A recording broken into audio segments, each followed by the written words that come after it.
स्वामी समर्थ. स्वागत आहे तुमचं माझ्या युट्यूब चॅनलमध्ये. आजचा दिवस तुम्हाला खूप छान सुख समाधानाचा आणि आनंदाचा जाऊ देत ही स्वामींच्या चरणी प्रार्थना करते आणि आज या नवीन व्हिडिओला सुरुवात करते. हा मित्रमैत्रिणींनो, दत्त जयंती लवकरच आलेली आहे. म्हणजे यंदा 4 डिसेंबर वार गुरुवार या दिवशी दत्त जयंती जी आहे तर ती साजरी केली जाणार आहे आणि हा दिवस अतिशय अत्यंत तितकाच महत्वाचा आहे.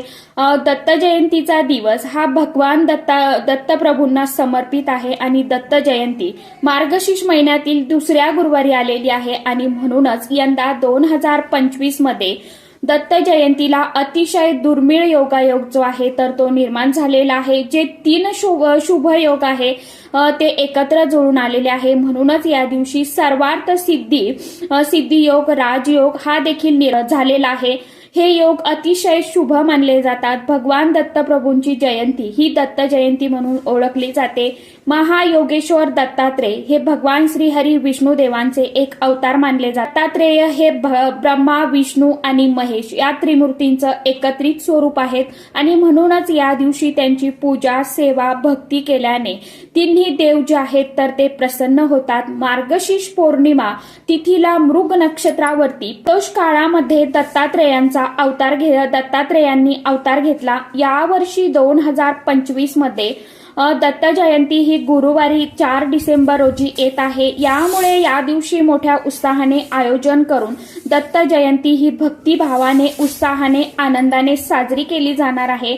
त्याचप्रमाणे मार्गशीर्ष पौर्णिमेच्या दिवशी भगवान दत्तात्रेयासह भगवान लक्ष्मी नारायणाची देखील पूजा केल्याने धन, सुख, सौभाग्य वाढते. यासोबतच या दिवशी व्रत करून दत्त महाराजांची पूजा केल्याने, घरामध्ये हवन केल्याने ज्ञानामध्ये वृद्धी होते. या दिवशी भगवान दत्तांना पिवळी फुलं, पिवळ्या रंगाची मिठाई अर्पण करावी. यामुळे भगवान दत्त हे त्यांच्या भक्तांना होणारा त्रास जो आहे तर तो लगेचच दूर करतात. भगवान दत्तात्रेयांना 24 गुरु पासून ज्ञान मिळाले होते आणि दत्तपंथ देखील त्यांच्यापासून सुरू झाला आहे असे मानले जाते. या दिवशी भगवान श्री दत्त गुरूंची पूजा केल्याने भक्तांच्या सर्व इच्छा, आकांक्षा पूर्ण होतात. या दत्त जयंतीच्या दिवशी दत्त तत्व हे पृथ्वी तलावरती नेहमीच्या तुलनेपेक्षा कितीतरी 1000 पटीने कार्यरत असते आणि या दिवशी भगवान दत्तप्रभूंची मनोभावे सेवा, उपासना, नामजप केल्याने दत्त तत्वाचा अधिक लाभ जो आहे तर तो आपल्याला प्राप्त होत असतो. म्हणूनच या दिवशी काही प्रभावशाली सेवा आणि उपाय देखील केल्या जातात. तर आज या व्हिडिओमध्ये असाच एक प्रभावशाली उपाय मी तुमच्या बरोबर शेअर करणार आहे. या उपायामध्ये दत्त जयंतीच्या दिवशी प्रत्येक आईने आपल्या मुलांसाठी फक्त एक दिवा जो आहे तर तो लावायचा आहे. हा दिवा लावल्याने मुलांच्या मार्गात येणाऱ्या सर्व अडचणी, अडथळे, संकटे, विघ्न दूर होतील आणि त्यांच्या अभ्यासामध्ये, नोकरीमध्ये तसेच प्रत्येक क्षेत्रामध्ये भरभरून अशी प्रगती होईल. तर हा उपाय कशा पद्धतीने करायचा आहे, दिवा नेमका कोणत्या वेळेमध्ये लावायचा आहे आणि कुठे लावायचा आहे याविषयीची संपूर्ण माहिती आजच्या या नवीन व्हिडिओमध्ये मी तुमच्या बरोबर शेअर करणार आहे.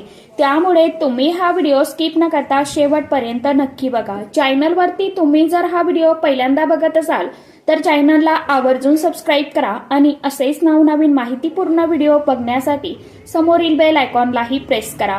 त्यामुळे काय होईल, जेव्हा कधी मी नवीन व्हिडिओ अपलोड करेल तर सर्वात अगोदर त्याचं नोटिफिकेशन तुम्हाला मिळेल आणि तुम्ही एकही व्हिडिओ मिस करणार नाही. बॉक्समध्ये ओम दत्तात्रेय नमः किंवा श्री स्वामी समर्थ आवर्जून लिहा मित्रमैत्रिणींनो.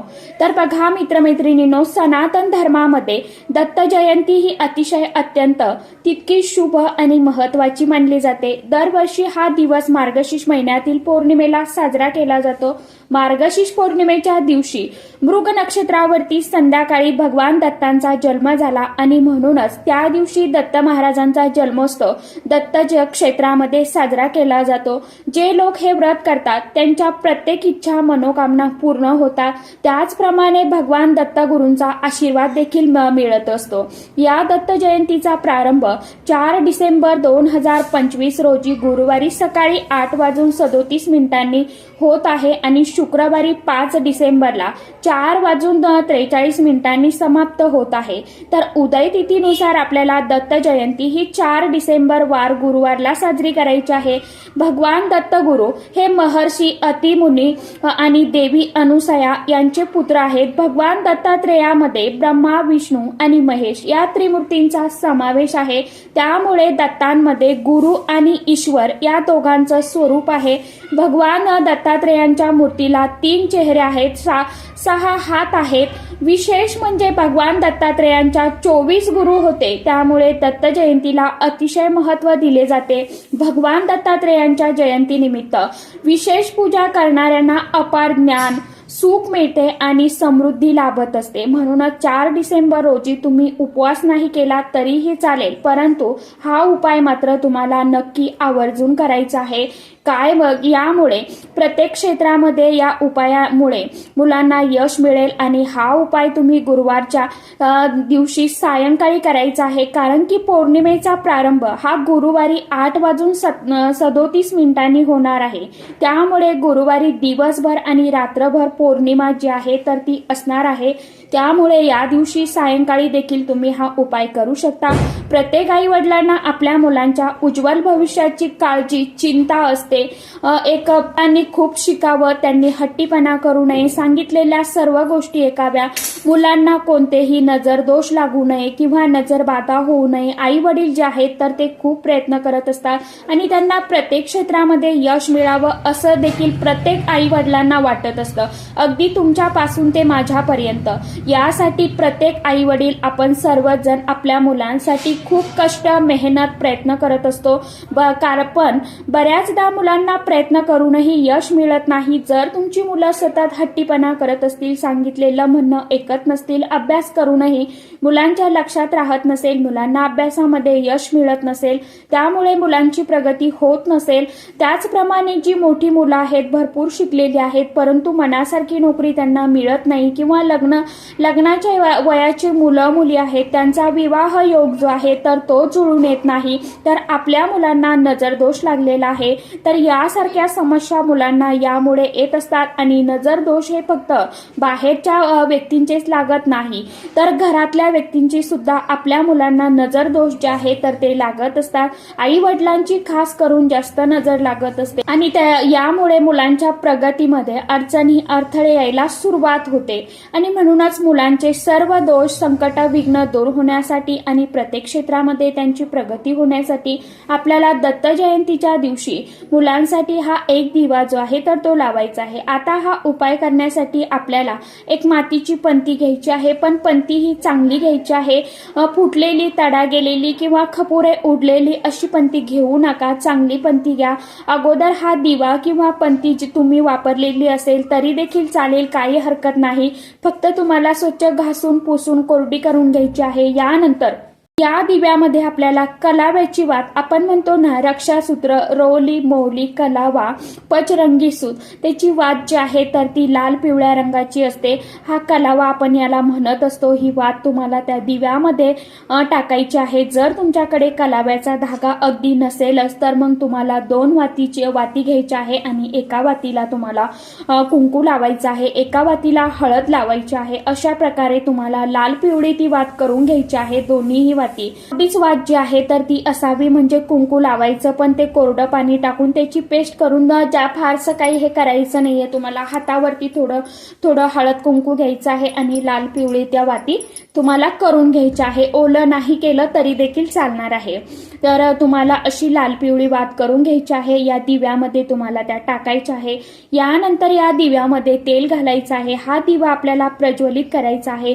दिवा प्रज्वलित केल्यानंतर आपल्याला एक तांब्याचं भांड घ्यायचं आहे, ज्याला आपण तांब्याची प्लेट, ताम्हण किंवा देवनाहन असं आपण तुमच्या तिकडे जे काय म्हणत असाल ते, त्या ताम्हणामध्ये, त्या भांड्यामध्ये आपल्याला 1 ग्लासभर पाणी टाकायचं आहे आणि यानंतर या पाण्यामध्ये हा जो दिवा आहे तर आपल्याला लावून घ्यायचा आहे आणि हा दिवा लावल्यानंतर त्या प्लेटमध्ये ठेवायचा। ठेवल्यानंतर हा दिवा आपल्या मुलांसाठी आपल्या देवघरामध्ये स्वामी महाराजांच्या फोटो समोर तुम्हाला लावायचा आहे किंवा तुमच्या घरामध्ये जर दत्त महाराजांची मूर्ती असेल, फोटो असेल तर मूर्ती समोर हा दिवा ठेवायचा आहे आणि नसेलच तर मग स्वामींच्या फोटो समोर किंवा मूर्ती समोर तुम्ही हा दिवा ठेवला तरी देखील चालणार आहे. कारण दत्त महाराजांचा अवतार एक म्हणजे आपले स्वामी महाराज आहेत म्हणून हा दिवा आपण तिथे लावू शकता. आणि जर तुमच्या घराजवळ मंदिर किंवा स्वामींचं मठ असेल, केंद्र असेल तर तिथे जाऊन मंदिरामध्ये तुम्ही हा जो दिवा आहे तर तो लावू शकता.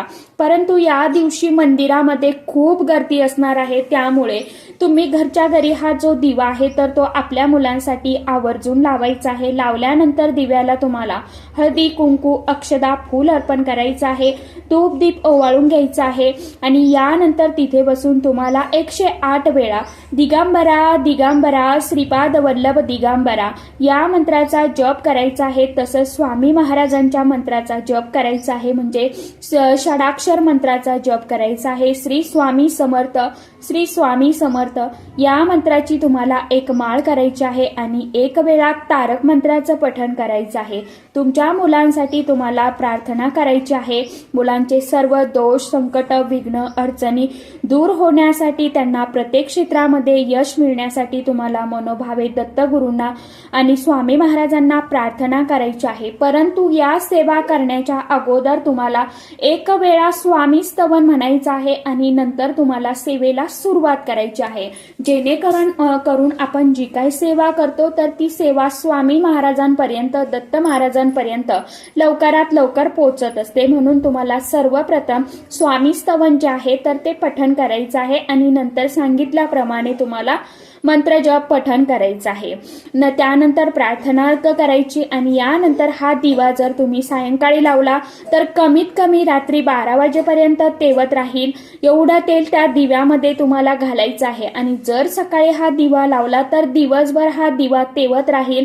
एवढं तेल त्या दिव्यामध्ये तुम्हाला घालायचं आहे. दिवा लावून झाल्यानंतर तुम्हाला मुलांना त्या दिव्याला नमस्कार करायला सांगायचा आहे. असा हा दिवा तुम्हाला दत्त जयंतीच्या दिवशी म्हणजेच गुरुवारी आपल्या मुलांसाठी लावायचा आहे. आता हा दिवा दुसऱ्या दिवशी तुम्हाला काय करायचं आहे तर या खाली जे आपण पाणी असणार आहे तर ते पाणी तुम्हाला मुलांच्या आंघोळीच्या पाण्यामध्ये टाकायचं आहे. हे जे पाणी आपण मुलांच्या आंघोळीच्या पाण्यामध्ये टाकल्यानंतर काय होईल तर हे पाणी आपण जे मंत्र जप केलं होतं यामुळे ते पाणी अभिमंत्रित झालेलं आहे. तारक मंत्र पठण केलं होतं त्यामुळे आपल्या मुलांचं रक्षण होणार आहे आणि मंत्र जपामुळे पाण्यामध्ये एक सकारात्मक ऊर्जा जी आहे तर ती सामावलेली असते. स्वामींचा, दत्तगुरूंचा आशीर्वाद या पाण्यामध्ये साक्षात अवतरलेला असतो आणि यामुळे असे पाणी मुलांच्या आंघोळीच्या पाण्यामध्ये टाकल्यामुळे आपल्या मुलांवरती कोणत्याही प्रकारची वाईट नजर, बाधा, अडचणी, संकट, विघ्न, शिक्षणात, नोकरीत, विवाहामध्ये अडथळे येणार नाहीत आणि आपल्या मुलांची प्रत्येक क्षेत्रामध्ये, करिअरमध्ये रात्रंदिवस उत्तरोत्तर प्रगती होत राहील. मुलं हट्टीपणा करणं सोडून देतील, अभ्यासात हुशार होतील. मुलांसाठी कुणाची नजरबाधा लागलेली असेल, वाईट शक्ती असेल तर ती सुद्धा संपूर्णपणे निघून जाईल आणि मुलांची प्रगती होण्यास सुरुवात होईल.